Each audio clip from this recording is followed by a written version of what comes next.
I predict that you will not be able to turn this record off.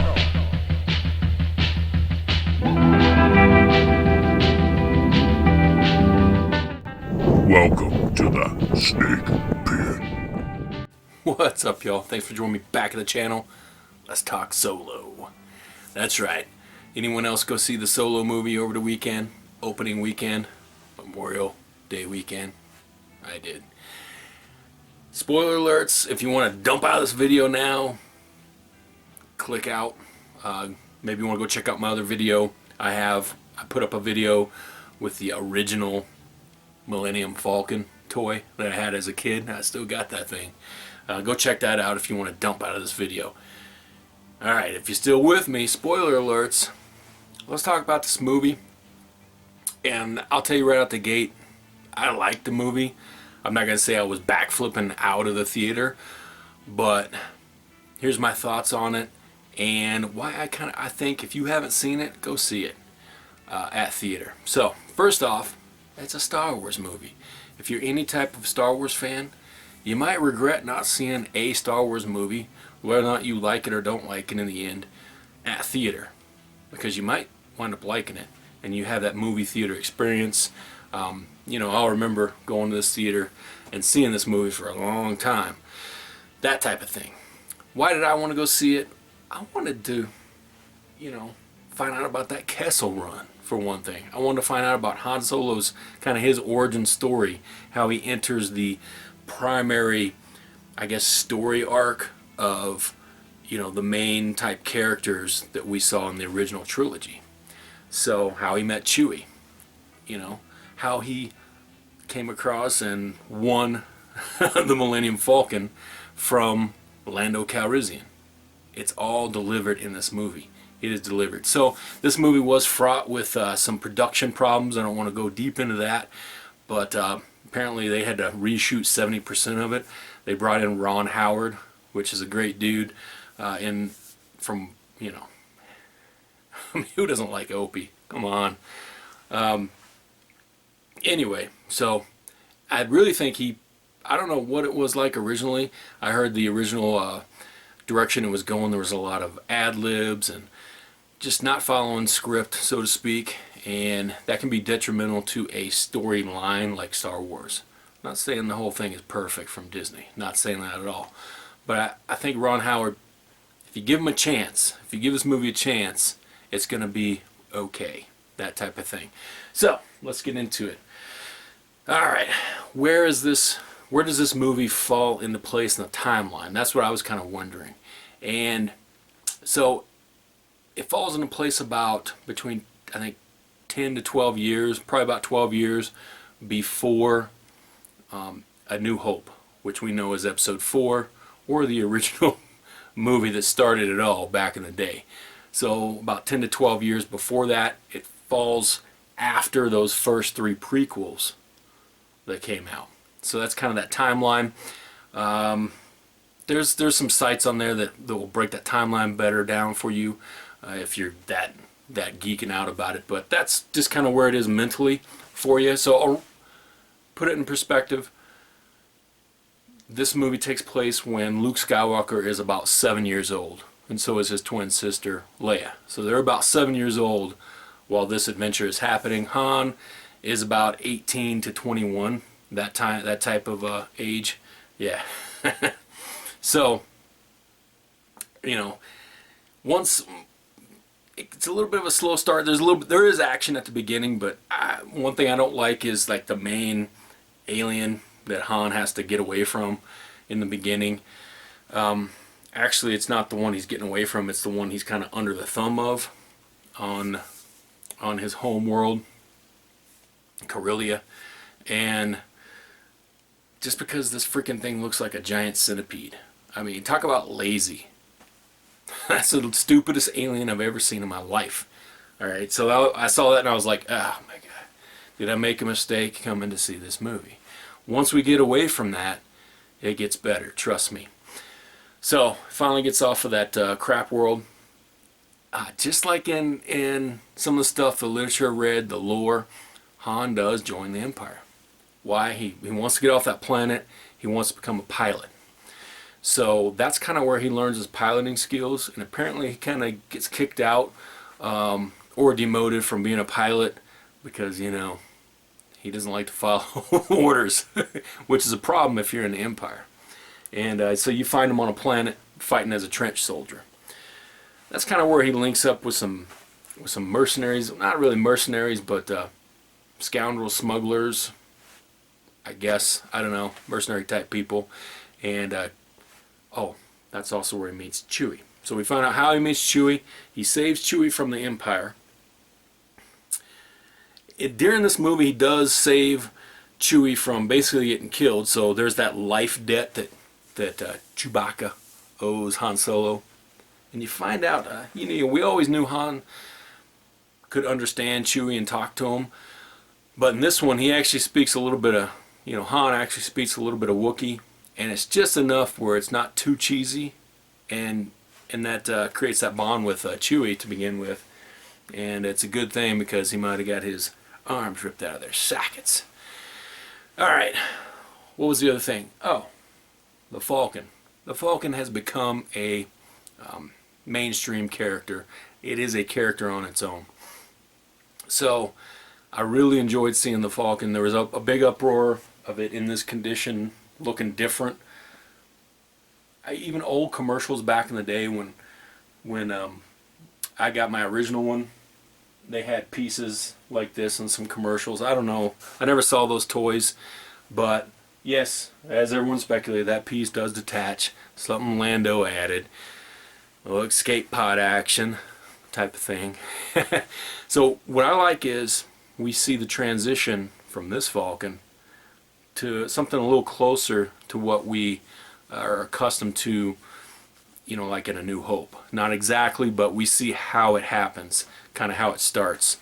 We also get to see how Han wins that ship from Lando. And let me tell you, the actor who played Lando, perfect. The acting in this, I think, was great. I mean, he nailed it. Lando has always been one of my favorite characters, you know, of the series. Alright, so we get to see how the Falcon winds up in Han's hands, basically. And not exactly how you think it's going to go down. There is a little twist in there, so, you know, keep your eye. I won't spoil that entirely for you.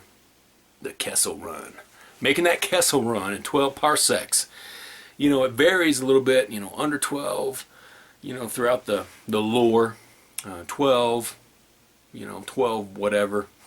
But that's understandable because you're going to exaggerate the story a little bit. But parsecs, it's a measurement of distance. So smugglers would smuggle spice through the Kessel Run from planet Kessel, you know, out of there, and they'd have to navigate this treacherous route. And you get to see that on screen, and it's done pretty well. Normally it takes a ship safely to navigate it about 20 parsecs. Falcon's the only one that's built tough enough and piloted well enough under Han Solo's hands to make it in 12 parsecs, give or take, right? So you get to see that in action. A legendary story actually coming to fruition, and that was like, it was glorious. I loved it. There was one part about the Kessel Run. I don't know how well it'll hold up because there are creatures that live in this area of space. They're able to live out there. So that was borderline cheesy for me. You know, I didn't really have that element of, they were trying to give you an element of danger that I thought should not have come from an organic creature. But then again, I haven't read every book or novelization on the Kessel Run, so people may slam me for that. But it still works. Still works. You get the good part of it. The main chunk of it is like, there we go. Satisfied with how the Kessel Run went down and how the Falcon lands in Han's hands, so to speak. So there's that. Now, oh, at the end, a character from the first prequel pops back up. Darth Maul. Yes, that dude was cut in half in that one, but he's back. Now remember, this takes place after it. Had an almost argument type conversation with someone I work with at work. I'm like, dude, when you watch again, look, the bottom half of him is robotic legs, you know. So Darth Maul's back. Let you check that out for yourself. We'll see if that goes anywhere. There may not be any more of these Han Solo movies, you know, with the way it did in the box office. But so there's that. So that was, I was kind of like, okay, yeah, whatever. You know, I really didn't need that, but it was kind of cool. You know, because I think in the cartoons they had brought him back with some robot legs. I was like, whatever. You know, I would have actually preferred him just to be dead from Obi-Wan. You know, tapping into a little bit of the Dark Force power. Because yeah, he lost control. He got angry. If you remember in that episode 1. I mean, there's debates out there whether or not Obi-Wan's not the most powerful Jedi, but he may be like the most able to make the most of his ability as a Jedi, if that makes sense. So I really have some respect for Obi-Wan Kenobi, but in that moment, like he lost control, and but it worked. It took care of business. Took out Darth Maul. Back to Solo and Jedis. So let's transition to why this movie may not have the same appeal or draw to the whole audience out there. The whole Star Wars, well, I don't know how many millions of fans there are out there, but or 1.5 billion or something crazy like that haven't gone to see this movie. Jedis. Lack of any type of Jedi presence in this movie. It actually makes sense if you think about where it falls. Right? So you can't have, you know, a Return of the Jedi with Luke if there are Jedi presence, you know, during this time period where Solo takes place.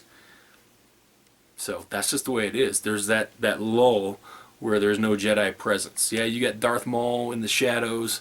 You're going to have some sinister characters like that in the shadows, but they're not making their presence known, and there's no Jedi presence known.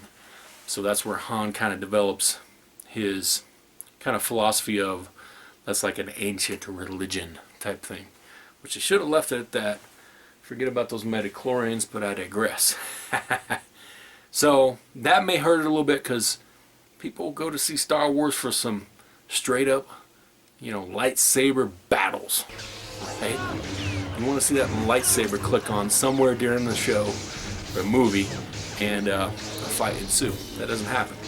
You get some quasi weapons like you've seen in some of the later movies. You know, it's like a traditional blade, but they'll click it on. It'll make a little bit of a lightsaber sound. You know, so there's some type of energy flowing through the edge, building that edge, so it's not a traditional edge, so to speak. So you see some weapons like that. It's kind of cool, but it's kind of like, it's almost like phoning it in on weapons. So you do get to see how Han Solo comes across his blaster that he carries.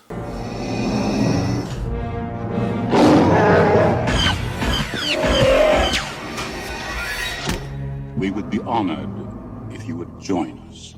So you get to see a lot of how Han Solo kind of becomes who he is, and then transitions into that smuggler life towards the end. So I enjoy the movie.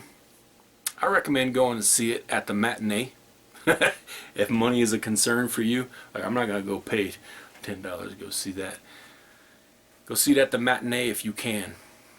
But, you know, I recommend it. Let me know if you saw it. Comment down below what your thoughts on the Solo movie is. I'm hoping it kind of doesn't drop off as sharply in the box office and makes more money, because I liked the acting in this movie. I would like to see another, you know, movie with these actors in it, so to speak. You know, on these off, what are they doing? Like every other year is an off saga movie for Star Wars. So there is also that. Are we getting oversaturated with Star Wars? I say no. I say no. I mean, what we at, like one a year or something like that. That's not oversaturation. This is like the gold. This should be the golden era of Star Wars. Hopefully Disney doesn't tank it too much. But I mean, think about what George Lucas. All due respect to George Lucas, I mean, we wouldn't have Star Wars if it wasn't for him. But he did some pretty whack stuff. Pretty whack stuff. Especially when he went back and CGI'd a bunch of crap effects into the original trilogy. You don't do that, but he did it. So keep that in mind before you blast Disney on everything. Disney's got its problems, no doubt, no doubt. Go see Solo. Oh,